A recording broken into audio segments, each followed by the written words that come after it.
Hi Askiest! Welcome back to my channel! So today, itutuloy natin yung kwento natin tungkol dito sa mga Jonakis kung itong mga T-Rex na to na kung magwala, grabe, sobrang ingay. Pag gutom na talaga. As in, hindi titigil. Guys, hindi sila normal kapag ka nagugutom o kaya gusto na nilang uminom ng tubig, mangata ng yelo.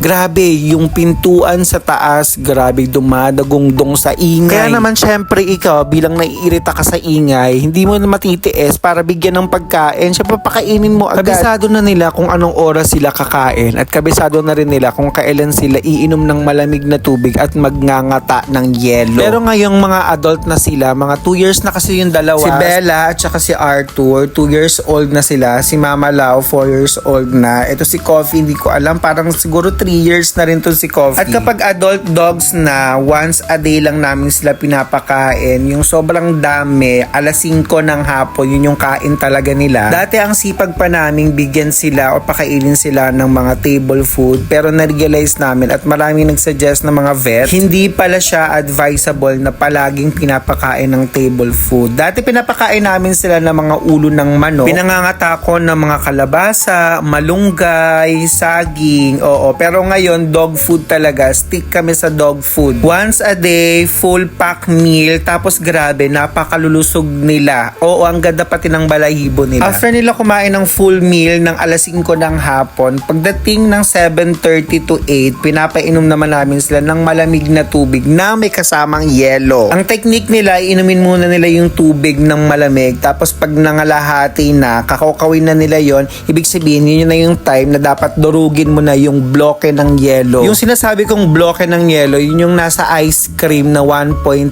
liters or 1 liters na ice cream. Meron kaming pinalamig na tubig. Nasa freezer lang yon magdamag para pag tumigas na at naging malamig na, tsaka namin siya ilalagay doon. Tapos yun yung dinudurog namin para ngatain naman nila after nilang uminom. Dahil husky yung dogs namin, mahilig talaga sila sa malalamig at mahilig sila sa yelo. Naalala ko nung baby pa sila, tapos nung mga bata pa sila, mga puppies pa sila, talagang kinukulong namin sa kwarto na may aircon kasi nga hindi nila kakayanin. Baka mag-collapse sila sa sobrang init. Pero dito sa 3rd floor, kahit mainit, malakas yung hangin, nagagawa na nilang kayanin at labanan yung init. Actually, kapag tanghaling tapat, tinatry ko na bigyan sila ng malamig na tubig, pero si Coffee lang ang umiinom. Ang habol lang nila magngata ng yelo, hindi sila umiinom ng tubig. But still, kahit ganun yung napansin ko, nagbibigay pa rin ako sa kanila ng malamig na tubig. Pero kahit hindi nila yun galawin, alam ko na nilalaruan nila yon, tinutumban nila, pinaglalaruan nila, hinihigaan. Hinahayaan ko na lang kasi lalo na ngayong April, May, naku, sobrang init, para kahit papano, fresh pa rin sila.